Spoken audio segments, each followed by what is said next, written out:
میں ابھی پچھلے دنوں رات کو قبرستان میں تھا۔ سردی ہو اور سردی کی راتیں ہوں، لمبی سرد راتیں جہاں عبادات میں مزہ دیتی ہیں، وہاں قبرستان کی تنہائیوں میں بھی بہت زیادہ لطف اور مدد دیتی ہیں۔ قبرستان میں اچانک مجھے سرسراہٹ محسوس ہوئی۔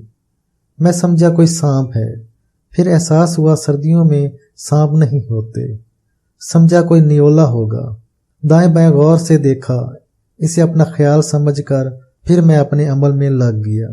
تھوڑی دیر ہوئی، وہ سرسراہٹ پھر محسوس ہوئی، لیکن اب اس کی آواز زیادہ تھی، اور آواز میں یہ احساس تھا کہ جیسے کپڑوں کا کوئی ڈھیر یا گٹھلی ہو اور اسے کوئی زمین پر گھسیٹ رہا ہے، اور اسے گھسیٹنے سے جو آواز نکلتی ہے بالکل واضح وہی آواز تھی۔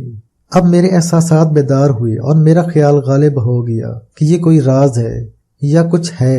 اب میں اپنے عمل کو چھوڑ کر اس طرف متوجہ ہوا، اس طرف سرسراہٹ کی طرف گیا۔ میں دیکھ کر حیران ہوا، ایک پرانے کفن کا ٹکڑا ہے اور اس کے اوپر مردوں کی ہڈیاں بہت سلیقے سے جڑی ہوئی ہیں، جیسے گٹھلی باندھنے کے لیے کسی چیز کو سلیقے سے جوڑا جاتا ہے، بس گانٹھ دینا باقی ہوتا ہے۔ وہ گٹھلی تھوڑی ہی دیر ہوئی ہے خود بخود گھسیٹتی ہے، پھر رک جاتی ہے۔ مجھے حیرت کا ایک جھٹکا لگا، لیکن خوف محسوس نہیں ہوا۔ میں دائیں بائیں دیکھنے لگا کہ کون سی چیز اس گٹھلی کو گھسیٹ کر چلتی ہے۔ میں پھر ایک طرف ہو گیا اور اس انتظار میں رہا کہ کس وقت یہ گٹھلی گھسیٹتی ہے۔ شاید انہیں میرے آنے کی اطلاع ہو گئی تھی۔ گٹھلی یعنی وہ سلیقے سے جڑی ہڈیاں بالکل جامد اور ساکت۔ میں پھر اس انتظار میں اور ساتھ میں اپنے عمل میں بھی لگا رہا۔ تھوڑی دیر ہوئی، وہ گٹھلی خود بخود پھر چند فٹ کھسکی، پھر رک گئی۔ اب تو میرے تجسس کو اور آگ لگی اور میں اس کی طرف بڑھا۔ میں نے ایک ایک ہڈی کو اٹھایا، کوئی بازو کی، کوئی کلائی کی، کوئی کھوپڑی، کوئی ٹوٹی ہوئی، کوئی خستہ، کوئی بالکل تازہ۔ غرض یہ ہڈیوں کا ڈھیر میں ہٹاتا چلا گیا۔ مجھے ایک احساس تھا کہ شاید اس کھوپڑی کے اندر کوئی جاندار چیز ہو جو اس کو حرکت دے رہی ہے۔ میں نے کھوپڑی کو ٹٹول کر دیکھا، سوائے مٹی کے اور کچھ نہ نکلا، یا بعض کھوپڑیوں میں سے ہڈیوں کا چورا نکلا۔ میں سمجھ گیا کہ یا تو جنات کی کارستانی ہے یا روحوں کا تلاطم ہے۔ میں نے واپس ان ہڈیوں کو اسی سلیقے سے جوڑا۔ رات کو تقریباً 2:45 بجے کا وقت تھا۔ سردی اپنے جوبن پر سناٹا، کبھی کبھی کتوں کے بھونکنے کی آواز یا پھر یہ ہڈیوں کا ماجرا، ورنہ ہر طرف ہو کا عالم تھا، جسے دوسرے لفظوں میں کہو ایک میں اور میری تنہائی۔ بالکل یہی بات۔ میں انہی سوچوں میں الجھا ہوا تھا، یہ جنات ہیں یا روحوں کا نظارہ یا تلاطم۔ اچانک میرے دل میں ایک خیال آیا اور میں نے زبان تالو سے لگا کر سورۃ مزمل پڑھنا شروع کر دی۔ میں نے اپنے رہبر کی زیر نگرانی سورۃ مزمل زبان تالو سے لگا کر 8 دفعہ تک پڑھنے کی مشق کی تھی، اور پھر یہ مشق بڑھتی چلی گئی اور بہت آگے گئی۔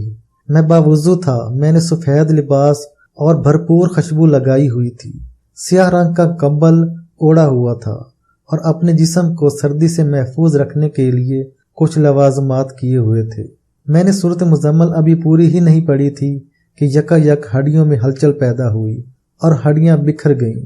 کچھ ہڈیاں تنہا رہ گئیں، کچھ ایک دوسرے کے ساتھ جڑ گئیں۔ میں سمجھ گیا یہ روحوں کا نظارہ ہے۔ جو ہڈی جس جسم کی تھی اسی جسم کے ساتھ لگ گئی، اور جو ہڈی تنہا تھی وہ اسی جسم کی تھی، اور وہ تنہا ہے، اس کی باقی ہڈیاں اس کی قبر میں ہیں۔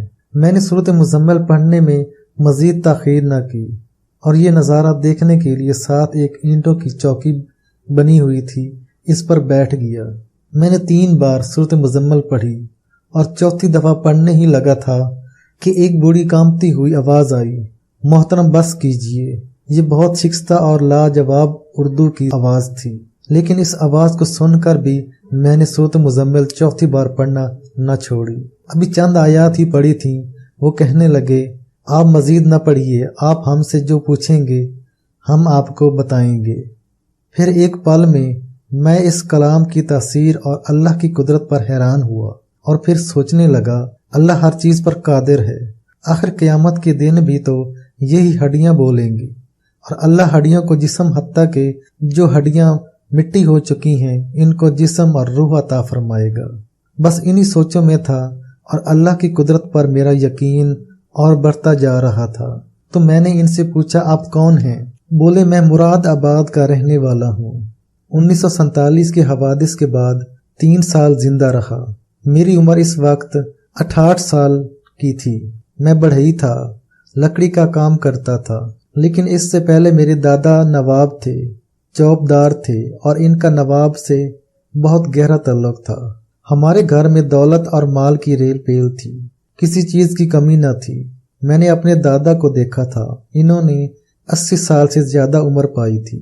وہ دادا نہیں تھے، خود بادشاہ تھے، شہنشاہ تھے، بہت تونگر تھے۔ دولت، مال، عزت، بگیاں، گھوڑے، سواریاں، جانور، ڈیرے، زمینیں، غرض کون سی چیز ایسی تھی جو میرے دادا کے پاس نہ تھی۔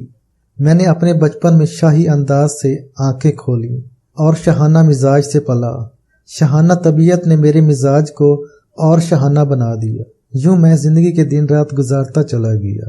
میرے دادا فوت ہو گئے اور وہ ساری دولت، مال، عزت، وقار، شان و شوکت، تونگری، گھوڑے، جانور، چیزیں، حویلی میرے اکلوتے والد کے ورثے میں آئی۔ ایک اور چیز یہ بات کہتے ہوئے ہڈیوں سے آئی، آواز رک گئی۔ وہ تنہائی قبرستان کی، وہ سناٹا قبروں کا، ایک انوکھا ڈراؤنا ہولناک منظر، جاڑے اور سردی کی شدت، ہڈیوں میں سے آواز ایک ہولناک منظر کھینچ رہی تھی، لیکن میں مطمئن وہ آوازیں اور باتیں سن رہا تھا۔ وہ روح مجھے کچھ نہ بتا سکی۔ میں نے اپنا عمل چھوڑ دیا اور اس سے پوچھا آپ بولیں۔ تھوڑی ہی دیر میں اس روح کے اندر سے سسکیاں اور رونے کی آوازیں محسوس ہوئی۔ وہ روح بولی کہ میرے دادا سخت مزاج اور بخیل تھے، حالانکہ اس ساری دولت اور مال میں دادا کی محنت کا کوئی حصہ بھی نہیں تھا۔ یہ سب کچھ میرے بڑوں کو نواب سے ملا تھا۔ آخر میرے دادا ایسا کیوں کر رہا تھا؟ میں نے ہمیشہ اپنے دادا کو غریب کو جھڑکتے، ان کو الجھاتے، ان کو سزائیں دیتے، ان کو مارتے اور ان کی مزدوری کھاتے دیکھا۔ میں بعض اوقات اس پر کڑتا تھا، چھوٹا تھا لیکن باشعور تھا۔ مجھے احساس ہوتا کہ دادا ایسا کیوں کر رہا۔ 1-2 دفعہ میں نے بولنے کی کوشش کی، لیکن دادا کی ڈانٹ نے میری آواز کو دبا دیا۔ میں کبھی نہ بول سکا۔ مجھے وہ وقت یاد ہے جب غریب میرے دادا کے منہ پر ان کی تعریف کرتے تھے اور غائبانہ انہیں جھولیاں اٹھا اٹھا کر بد دعائیں دیتے تھے۔ کسی کی بے عزتی ہوتی تھی، کسی کی بے قدری ہوتی، کسی سے نوابی مزاج سے سلوک کیا جاتا۔ کوئی روتا تھا، کوئی سسکتا تھا، کوئی الجھتا تھا، کوئی اپنی مزدوری کا اور اجرت کا فکر مند رہتا تھا۔ چند بار ایسے واقعات بھی ہوئے، لوگ اپنا حق لینے کے لیے عدالتوں کی طرف گئے، لیکن دادا کے اثر و رسوخ اور تعلقات نے ان لوگوں کو ناکامی دی، بلکہ وہی مقدمات ان پر الٹ پڑ گئے۔ بس دادا کے مرنے کے بعد میرے والد نے کچھ لوگوں کے ساتھ اچھائی کی، لیکن وہ بھی 100% تو نہ کہوں گا، لیکن کچھ فیصد اپنے والد کے مزاج پر تھے۔ اب میں بڑا ہو گیا تھا، اب میرا شعور بیدار ہو گیا۔ اب میں نے مزاحمت کی، لیکن والد نے ہر دفعہ مجھے بد دعا دی کہ تو نے میرے فیصلوں کی بے قدری کی، تو ہمیشہ بھوکا اور پیاسا رہے گا۔ لیکن میں نے خود محسوس کیا کہ ہمارا مال، چیزیں، نعمتیں، مربے، جاگیریں، حویلیاں، جانور سب کچھ کم ہونا شروع ہو گئے۔ میرے دادا کے مرنے کے صرف 17 سال بعد سب کچھ ختم۔ کچھ جانور، گھر کا سامان بچا اور باقی ہر چیز بک گئی، نامعلوم کیسے بکی۔ حالانکہ میرے والد کوئی نشہ، جوا، شراب، بدکاری نہیں کرتے تھے، پر مجھے احساس ہوا ان جھولیاں اٹھا کر بد دعائیں دینے والوں کی بد دعائیں قبول ہوئیں، مگر کچھ تاخیر سے۔ اس میں بھی اللہ کی کوئی حکمت تھی، حتیٰ کہ جس دن میرے والد فوت ہوئے تو اس دن ہمارے گھر میں آنے والے مہمانوں کے لیے بمشکل کھانے کے پیسے نکلے۔ قبر اور کفن کے پیسے بھی ہم نے قرض اٹھا کر پورے کیے۔ اب سارے گھر کے اخراجات اور خرچہ میرے اوپر آ گیا۔ ایک وقت ایسا آیا کہ وہ گھر بھی بک گیا اور جانور بھی ختم ہو گئے، اور دور پرے مراد آباد شہر کے ایک کونے میں ایک پرانے مندر کے ساتھ، جسے ہم رام کا مندر کہتے تھے، ایک خستہ پرانے مکان میں کرائے پر گیا۔ مزدوری پر جاتا، آخر ایک لکڑی کے کاریگر کے معاون کے طور پر مجھے بہت معمولی اجرت پر مزدوری ملی۔ مجبور تھا، کام میں دلچسپی لینے لگا اور میں تھوڑے ہی عرصے میں لکڑی کا ایک اچھا کاریگر بن گیا۔ پھر میں نے اپنی علیحدہ مزدوری کرنا شروع کر دی۔ کچھ سالوں کے بعد میں نے اپنا ایک کمرے کا مکان بنایا۔ بہت لوگ جن کا میں کام کر رہا ہوتا وہ مجھے بعض اوقات کام کرتے ہوئے آبدیدہ دیکھتے، کہتے کہ آپ یہ کیا کر رہی ہیں، آپ کو کوئی تکلیف ہے؟ میں کہتا نہیں، بس مجھے والدہ یاد آ گئی۔ کسی کو کیا بہانہ بناتا اور کسی کو کیا، حالانکہ مجھے وہ دادا کا عروج، وہ نوکروں کا ہجوم، وہ لوگوں کی واہ واہ، اور گھر میں ہر دسترخوان پر 7-8 کھانوں کا چنا جانا، وہ گھوڑے، وہ بکیاں، وہ دولت، وہ مال، وہ چیزیں، یہ سب مجھے کبھی کبھی محسوس ہوتی۔ جب بھی یہ چیزیں محسوس ہوتی، بعض اوقات سارا دن آنسو نہ تھمتے، اور آہیں اور دادا کے بارے میں بد دعائیں نکلتی۔ میرے دل سے آج تک دادا کے لیے کبھی دعا نہیں نکلی کہ دادا آپ نے لوگوں کا حق آخر کیوں کھایا۔ آج میں غریب ہوں اور صبح کو مزدوری کا انتظار کرتا ہوں۔ اگر مجھے آج میری مزدوری نہ ملے تو میرے بچے تو انتظار میں بیٹھے ہوئے ہیں۔ کتنے بچوں کو میرے دادا تو نے رلایا تھا، کتنے لوگوں کو آنسو نکلوائے تھے، کتنے لوگوں کے دلوں کے درد اور بد دعائیں میرے دادا نے لی تھیں۔ میرے دادا آپ نے ایسا کیوں کیا؟ آپ کو ایسا نہیں کرنا چاہیے تھا۔